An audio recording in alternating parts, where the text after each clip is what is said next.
ano ang mga kailangan nila sa ikabubuti nila. At ako naman po, yung mga nakokolekta natin yun, ay ibebenta naman po natin either sa junk shops, and yung income doon, ibabalik naman natin sa livelihood program ng mga masa po. Or gagawin po natin yung mga chemical or technical aspects where we convert, kino-convert natin itong mga plastics into mga bricks, mga pang sidewalk po, katulad ng ginagawa nung barangay Bagong Buhay.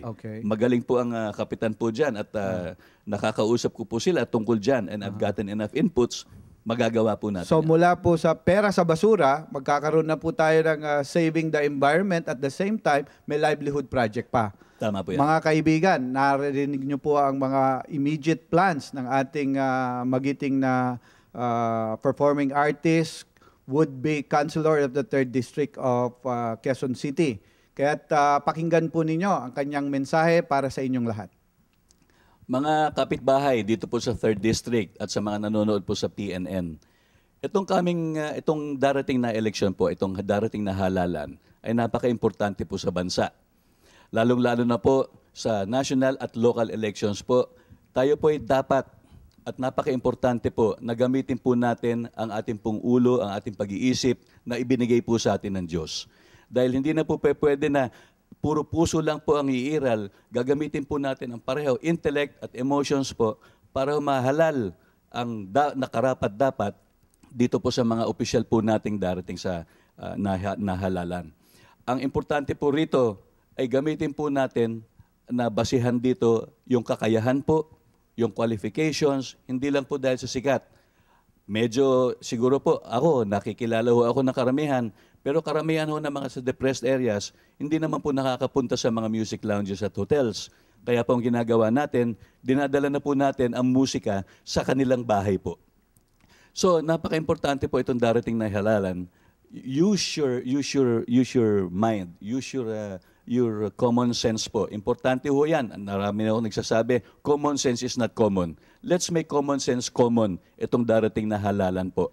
Use your minds, use your intellect, at base it on sound logic po. Marami po salamat, and we deserve who we elect. Thank you very much. Wow, very, very well said, mga kaibigan. Yan, nakikita po ninyo ang klase ng ating mga kandidato na lumahok sa halalang ito, at kaya nga po ang ating programa ay may sinasabing know your candidates. Dito malalaman po natin, kagaya po ni Mr. John Lesaca, maraming nagsasabi, showbiz personality lang yan, recording celebrity. Hindi po. Behind that armor is another person and another man of public service, of public trust, and of public accomplishments. So, wag po kayong alis. Magbabalik po ang Pilipinas ngayon na pagkaraan lamang po ng ilang pang mahalagang paalala.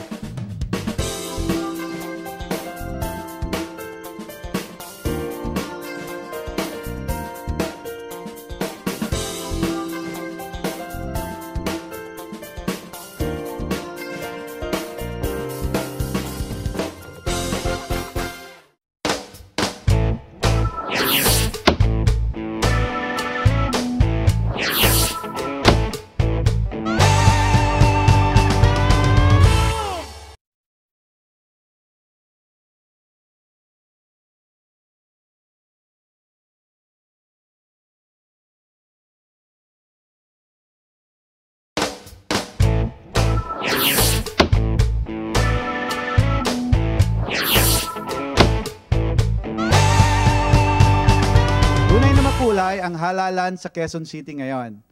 Madami silang pagpipiliang mga kandidato na mula sa iba't ibang mga larangan. Di maitatanggi na nasilaw na rin sa ningning ng mundo ng politika ang ilan sa ating mga artista. But will voters be starstruck by the presence of celebrities in local politics? Will eager fans make a beeline to the polls in support of their idols? That we will find out on May 10. Meantime, every Saturday at 7:30 p.m., tune in to NBN and get to know your candidates only here at Pilipinas Ngayon Na. I would like to thank and greet Ms. Chris Ryan of Diner, Mr. Mike Sendanya, Josico of Pagcor, Brother Jeric and Marisa, Brother Armas of New Life. Until next week, this is Robert Rivera saying, don't forget to do good and to share, for it is in so doing that God is well pleased. Go out and vote. Mabuhay ang sambayanang Pilipino. Oh yeah, oh yeah, oh yeah. Imagine I'm in love with you. It's easy 'cause I know. And imagine I'm in love with you. Many, many, many times before.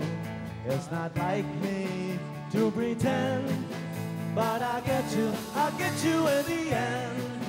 Yes, I will, I'll get you in the end. Oh yeah, oh yeah. I think about you night and day. I need you and it's true. When I think about you, I can say I'm never, never, never blue. So I'm telling you, my friend, that I'll get you in the end. Yes, I will, I'll get you in the end. Oh yeah, oh yeah. Where there's gonna be a time when you're gonna change your mind. So you might as well resign yourself to me. Oh yeah. Imagine I'm in love with you. It's easy 'cause I know. And imagine I'm in love with you. Many, many, many times before. It's not like me to pretend, but I'll get you in the end. Yes, I will, I'll get you in the end.